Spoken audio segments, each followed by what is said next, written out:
Inaresto ang lalaking ito nitong Lunes sa Santo Niño Street, Barangay San Jose, Antipolo City. Mga Antipolo Police kami ha, mga Antipolo Police kami. Ayon sa pulisya, may warrant of arrest ang suspect sa kasong murder at ang suspect ay tinaguri ang city level most wanted person.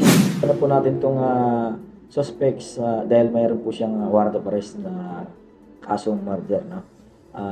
Yung kaso niyang murder ay nagugat noong nakaraang taon kung saan siya po yung suspect, lone suspect sa pananaksa sa isang lalaki po dito po sa may malapit sa bayan po ng Antipolo. Base sa investigasyon ng pulisya, nagugat ang pamamaslang sa pagtatalo sa sugal.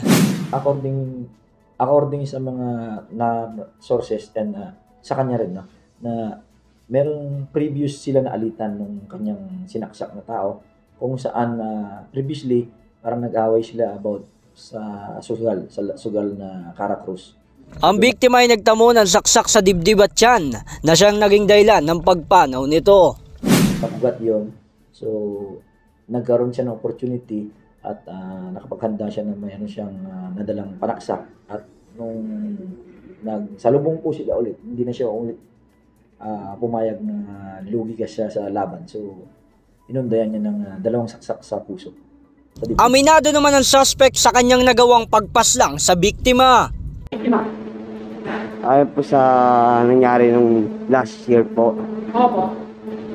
Opo, inamin ko po. Nagawa lang raw ng suspect ang krimen sa ninang lasing ito. Paano pinatay pakiwento ka sa amin paano? Yun po yung nakainom po ako. May abisyo po ako nun. Mataas po mag-inom nun. Mamit po ako ng kinibabawal na gamot. Halos isang buwan rin umano nagtago sa Pampanga ang suspect. Dagdag pa ng akusado na siya'y dati na ring bilanggo sa kasong carnapping, hold up netong mga nagdaang taon. Yung robbery hold up po. Kailan ka? Ang taon? 2009. Tsaka yung carnap po. Yung carnap po yun po yung magdi-18 po ako. Ako po yung hihingi ng kapatawaran sa nagawa ko po. Ako po yung labas din na nagsisisi sa nagawa ko.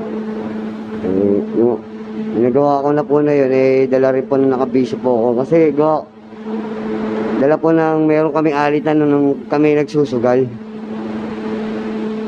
Medyo dinamdam ko lang di po yung sinabi sa akin. Ako po nagawa yun.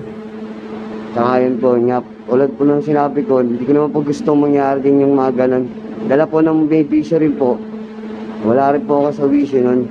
Kasalukuyang nasa kustodiya naman na ng Antipolo Police ang suspect na nahaharap sa kasong murder. J. Martin, JKRS, News and Public Affairs.